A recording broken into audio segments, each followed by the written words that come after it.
Salut à tous et bienvenue sur le travail de l'ombre. Après ce OM PSG, j'aurais pu vous parler de ce stade encore plein à craquer, et ça malgré 18 confrontations sans victoire. Ou j'aurais pu vous parler de la très grosse performance de Luis Gustavo ou de celle de Strootman, ou j'aurais pu vous parler également de ce but injustement refusé par un arbitre complètement dépassé en fin de match. Mais sans surprise, j'ai choisi de m'attarder sur l'option prise par Rudy Garcia de jouer sans véritable attaquant.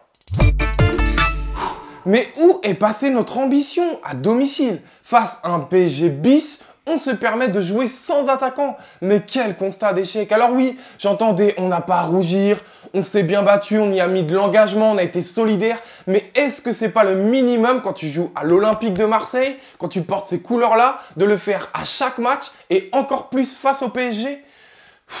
Donc, pour cette rencontre, Rudy Garcia a opté pour un 4-1-4-1 qu'on peut voir parfaitement dessiné ici, avec Dimitri Payet en guise de faux numéro 9.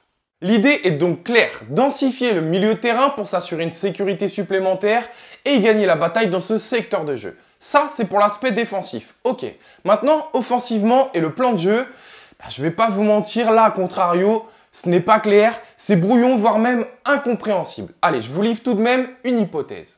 Regardez ici, Dimitri Payet va décrocher et envoyer Ocampos en profondeur. L'idée face à cette défense à 5, c'est que le déplacement de Dimitri Payet va faire sortir un des trois centraux parisiens et libérer davantage d'espace pour ses partenaires venus de plus loin, en l'occurrence ici avec Lucas. A noter tout de même sur cette action, le déplacement de notre Argentin aurait été bien plus intéressant s'il avait été réalisé ici, entre le latéral et le central.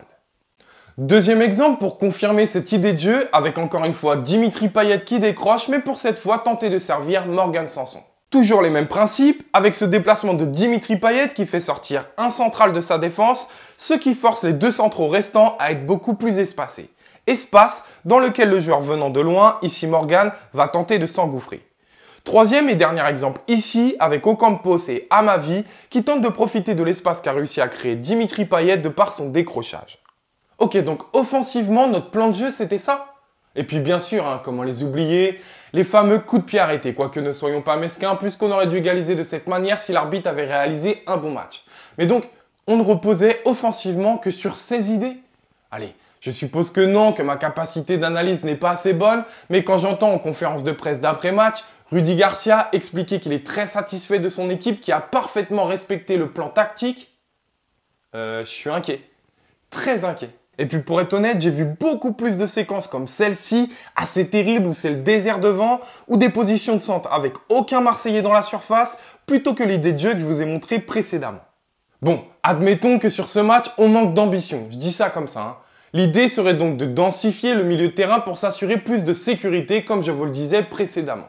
Le comble serait de perdre le ballon dans ce secteur de jeu, en phase offensive, lorsque notre bloc équipe est positionné haut. Ouais.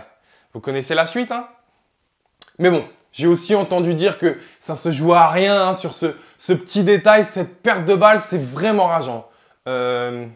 Petite piqûre de rappel. Et celle-ci, vous l'avez oubliée? Ou encore celle-ci, Bref, la déception est très grande. On a manqué terriblement d'ambition et le plan de jeu était bien maigre. À croire que tout cela s'est envolé avec l'idée de recruter un grand attaquant. Parce que si l'année dernière, on a pu faire illusion grâce à notre efficacité, cette année et encore plus cette semaine en affrontant la Lazio et le PSG, ça ne fonctionne absolument plus. Alors, puisque nos attaquants sont si mauvais, pourquoi ne pas s'en passer, c'est dit Rudy Garcia. Pas d'ambition, pas de jeu, pas de Dimitri Payet. Pas de Morgan Sanson. Je continue sur les conséquences d'un tel choix ou je m'arrête ici? Allez, je vous dis à très vite pour une prochaine analyse. En attendant, je vous invite à continuer le débat avec moi juste ici, en dessous, en commentaire. Et bien sûr, allez l'OM!